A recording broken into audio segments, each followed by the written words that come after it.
and its great potential, our great access to powers in this month, powers that are definitely available always for everyone, from no matter where they are, but there is more support from heaven in this special month to attach ourselves to Hashem. It's a unique month, the month of Elul.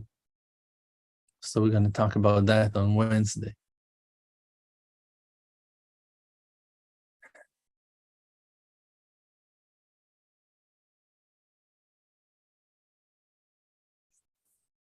There was a great righteous man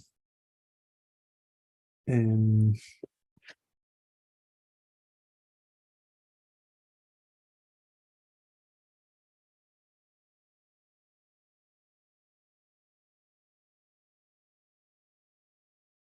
name was Rabbi Pinchas Yoshua. He was a student of Rabbi Natan of Breslev. The main rabbi of Breslev was Rabbi Nachman of Breslev, and his first and main student was Rabbi Natan of Breslev. So Rabbi Natan had a very precious student. His name was Rabbi Pinchas Yoshua. One time,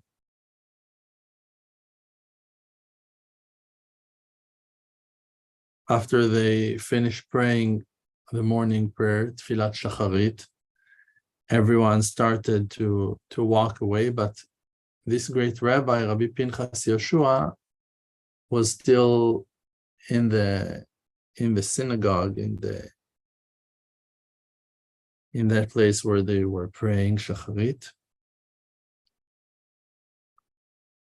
And when they finally saw him coming out, like the students and younger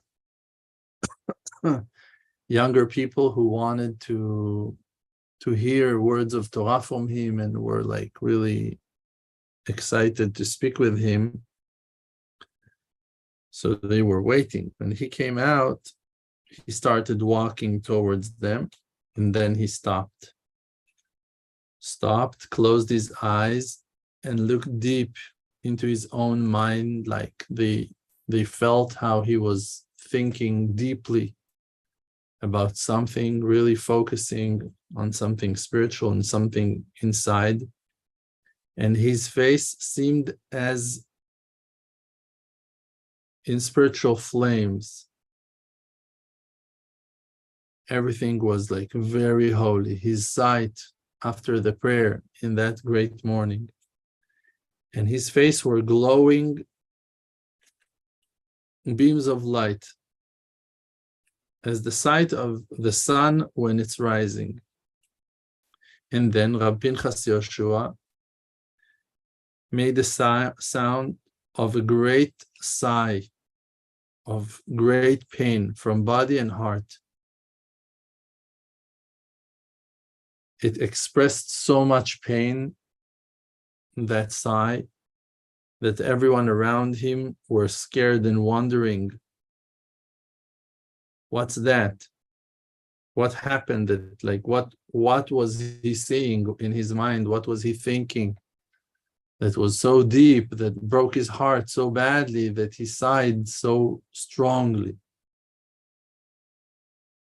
And all the people that were standing around him that heard that sigh, all their hearts were broken.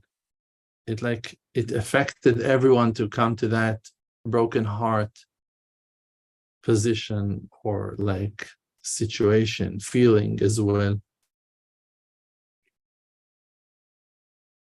But they didn't know what was that and what it meant, because he did not explain to them yet. And then he opened his eyes, Rabbi Pinchas Yoshua opened his eyes and looked at himself with a penetrating eye from heart till the end of his body, in such deep observation, looking to the depths of his own guts, in great fear and terror from Hashem. that everyone around him were so scared as well, felt their heart was breaking within themselves, because they saw how, while he's checking himself, he is checking and dissecting, criticizing, judging himself, and seeing all the rooms of his spirit, all the areas of his soul, all his feelings, and feeling bad for that, as if nothing was gone, disappeared from him, and he knows all. And then he stared at his students and said, "What will I tell you, my beloved ones? While I'm looking at myself and I'm seeing that I've been in this world, in this physical world, few times. I was in the generation of that righteous man, and I was in the generation of that righteous man." And he mentioned names of main righteous people who led generations, that were the main righteous people of those ancient generations.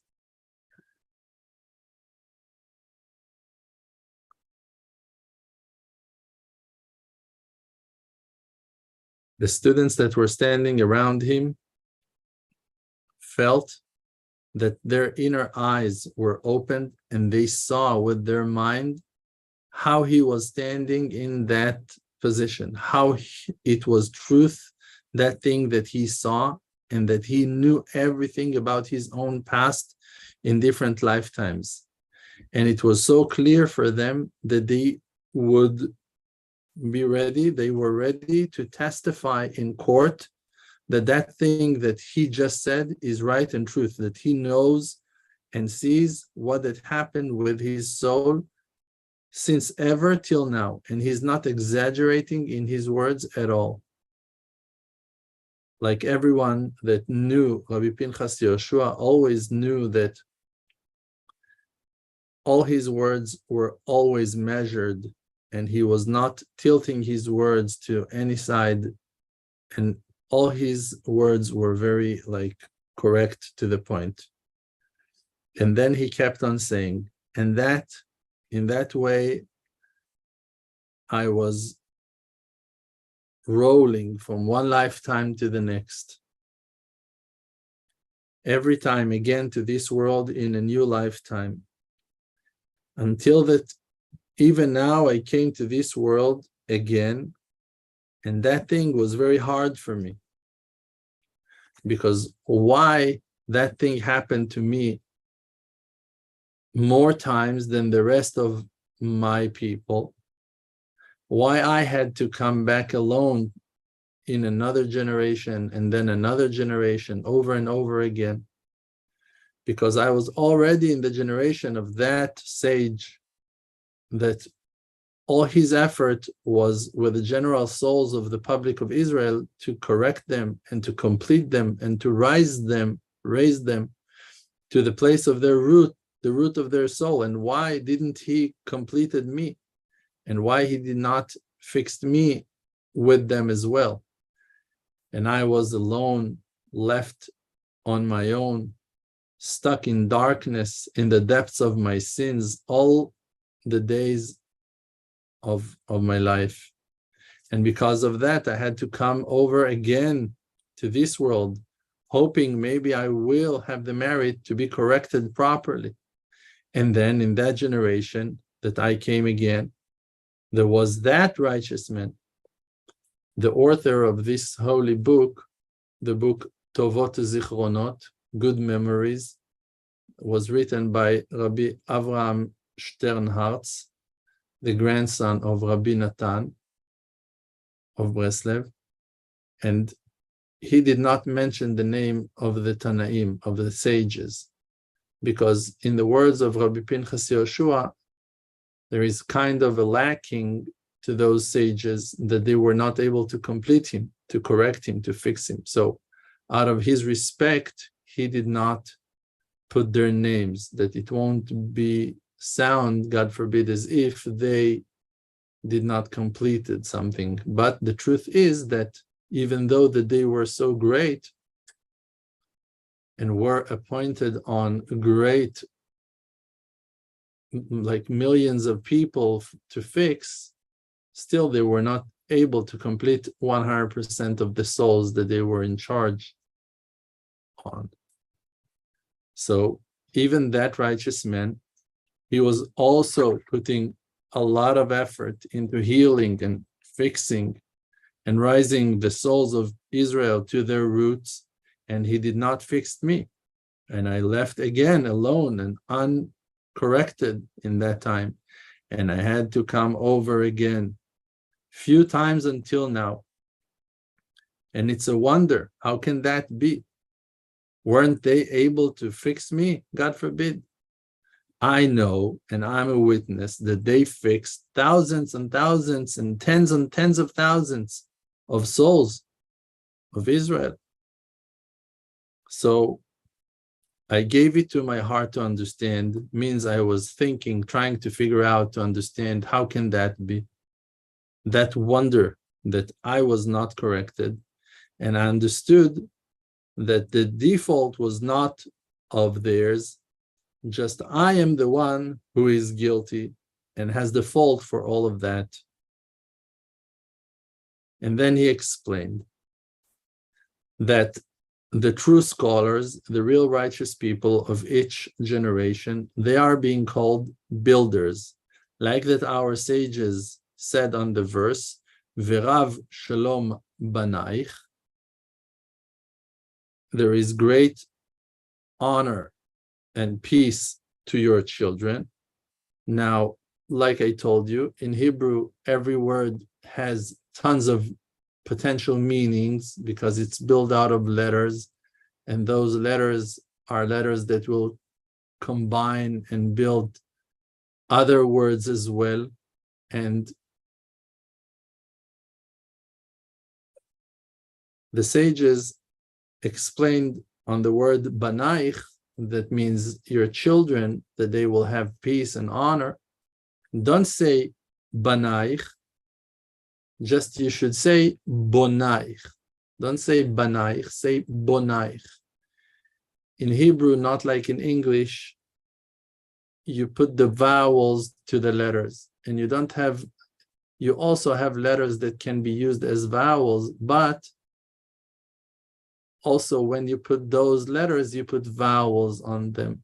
So if you have a word like banaich, without vowels, you can easily change the vowels and put them in a different way to say bonaich. It's like it's written the same. Banaich and bonaich, same word, just different vowels. So our sages said, don't read the verse with the word banaich. Doesn't mean that the explanation to the verse that they're going to be peace to the children of Hashem is not correct. Just that there is another meaning or a deeper meaning or another way to interpret that verse. So don't say only banaich, your children, ela bonaich, your builders. Bonaich means your builders.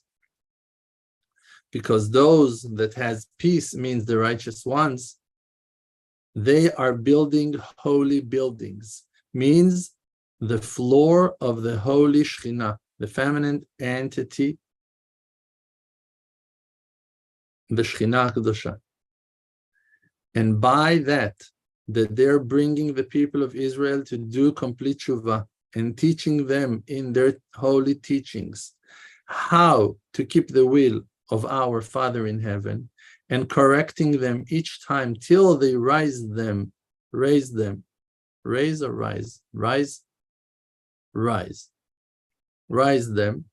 to their divine root, each and every one of them to his right position. By that, they're building that floor of the Shekhinah each time more and more. So in each generation, the righteous man has the ability and power to correct the level and the floor of the Shekhinah to a higher level, to a higher extent, by fixing the souls of Israel. And each soul is like a block, like a stone in the wall, in that building. And while they're correcting another soul and another soul, they put another brick in the wall and another brick in the wall.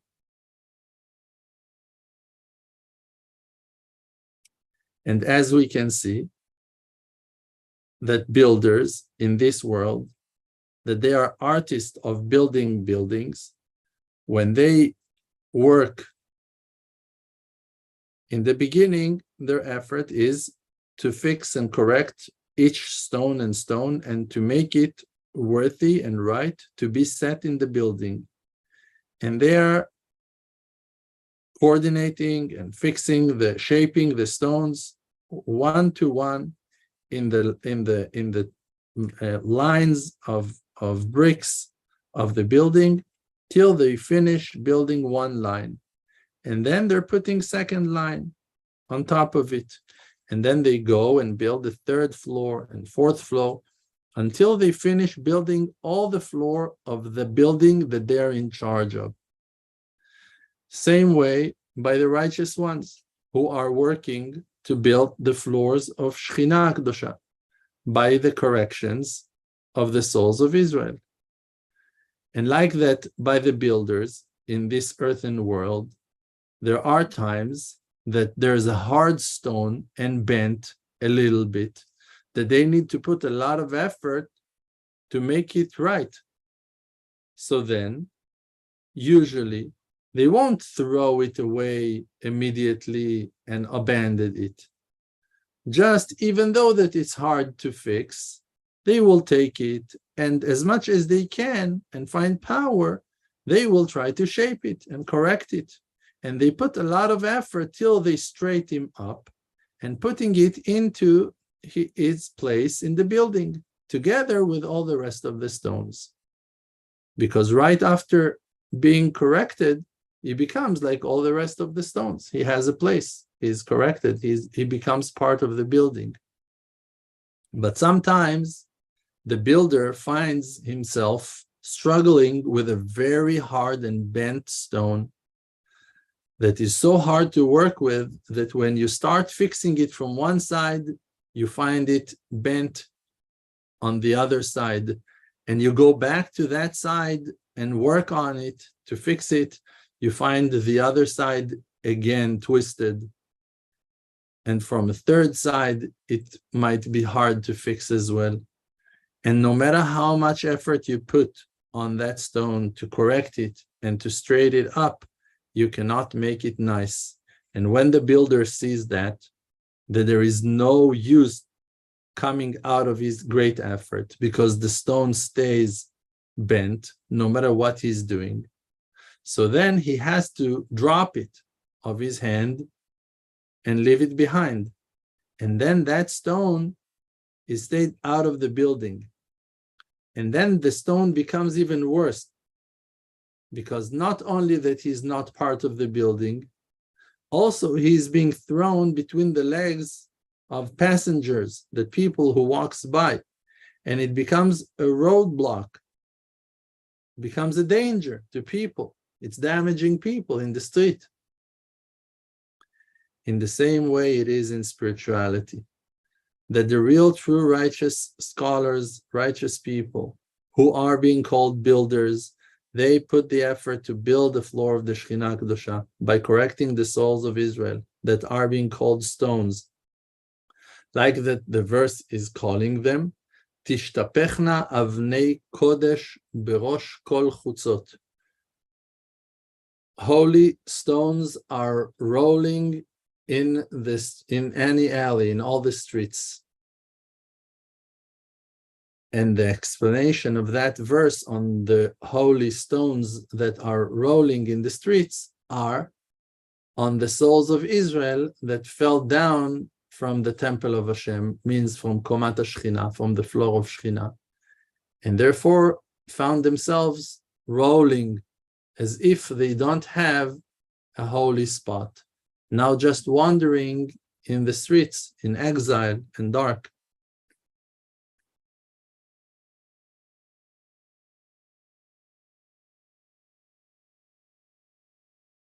And the righteous ones They're always putting their effort with the souls of Israel to correct them and straighten their hearts to their Father in heaven till they will become worthy to find their position in the wall.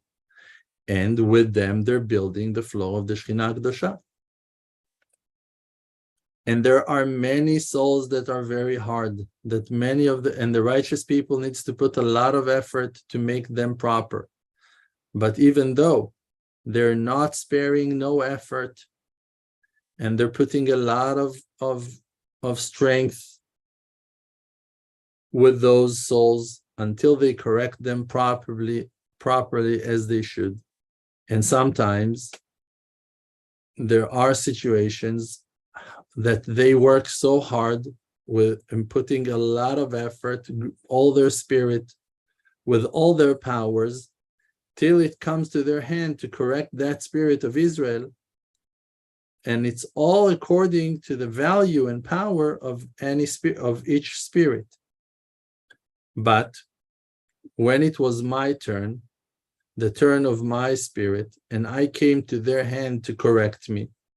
So then in the beginning, Rabbi Pinchas Yoshua is explaining, when I came in front of that holy and righteous sage to correct me, and he put all his effort and started to fix me in that way, and it did not went well.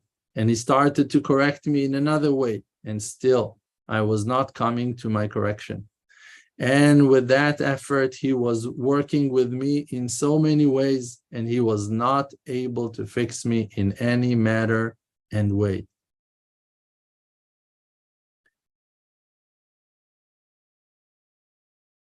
The way that Rabbi Pinchas Yoshua said was, he held me in this side, and I came and I turned bent, and he took me from the other side and found me twisted again. And that's how he saw himself, twisted and bent and unrepairable from all sides. And when that sage, righteous man, saw me, that after all those great efforts and the power that he put to correct me, to fix me, I was not found fixable to set me into the holy building, then his hands turned weak, and he was not able to keep on working with me till he decided on me that there is no correction that can use to my very defected soul. And he gave up on me. And therefore I had to come over again to this world. In the second time to this world. But like in the first time, also now, they put so much effort to correct me, but I was not found worthy for nothing. And in the same way, it was in the third time and in the fourth time, in all the generations that I came, all the holy, righteous people, the greatest one of them all, that their effort was to correct the souls of Israel. All of them, they gave up on me. And they threw me to the side. And that's how I stayed in that way, alone and lonely. The only one of all those generations that I was part of them, and they all came to their correction, but I. And I was thrown as a roadblock that people don't want to use it, and is rolling, crushed between the legs of lusts and emptiness of time, after despair. But means that he was totally gone. There was no way to fix and to correct him anymore. But Hashem Yitbarach is observing and watching till the end of time, till the end of generations, and thinking thoughts that there will be no one left behind. And he found his great compassion.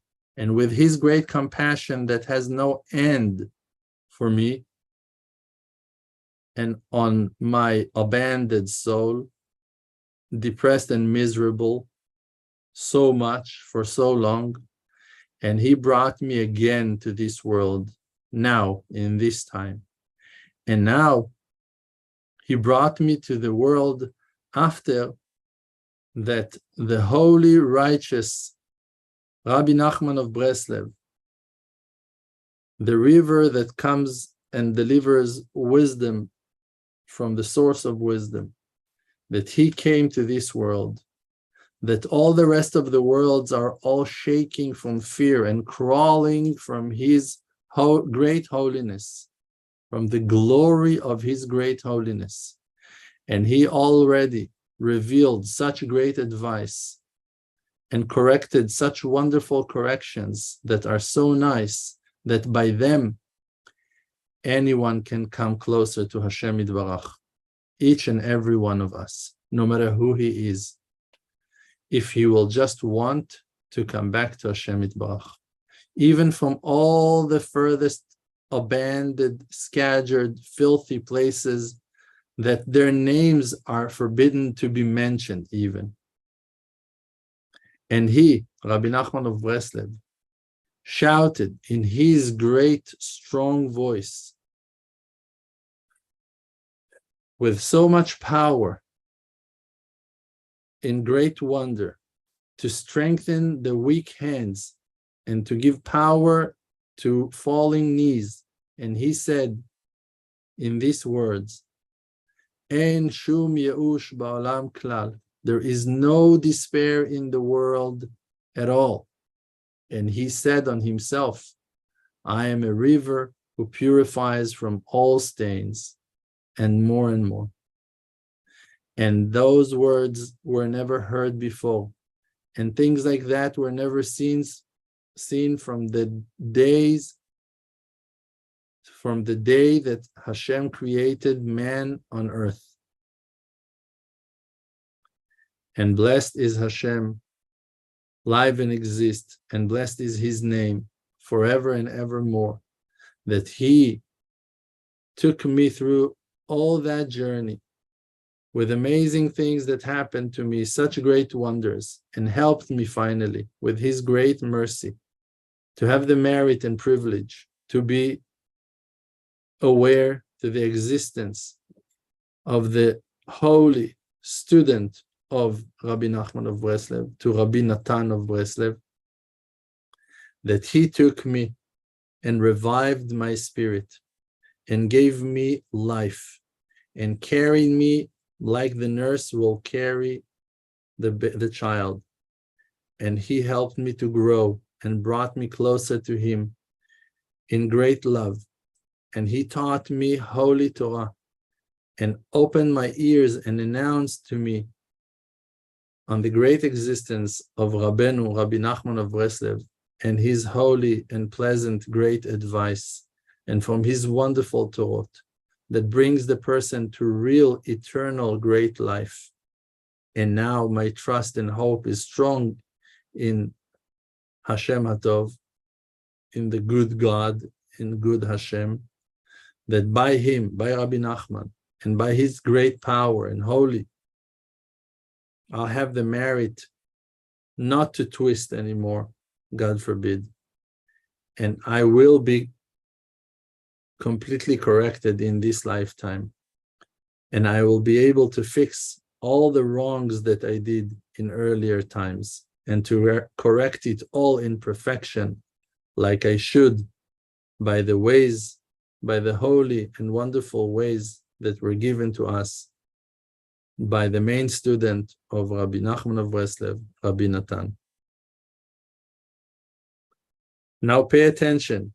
Rabbi Avraham Sternartz is saying how a person, Rabbi Pinchas Yoshua, that is saying those things, can we believe that a soul that was so rejected, that was so low, that all the true righteous people gave up on him, that he finally will have the merit to come close to such pure light, to such holy righteous man? And saying, Rabbi Avraham Sternartz, that he achieved such level that in his inner observation, he is able to see and to look into his old past life. So not only that he became like kosher, fixed, corrected, he was raised to the highest levels of them all. He became one of the great righteous people who are holding in such high places that are able to see their own lifetimes. So if we look at ourselves and thinking to ourselves, who am I? So rejected, so alone, far from truth, far from holiness, far from purity. If we will attach ourselves based on the true advice of true righteous people to our merciful Father in heaven, that there is no end to his compassion and to his kindness towards us, his endless love to every individual is so deep and powerful that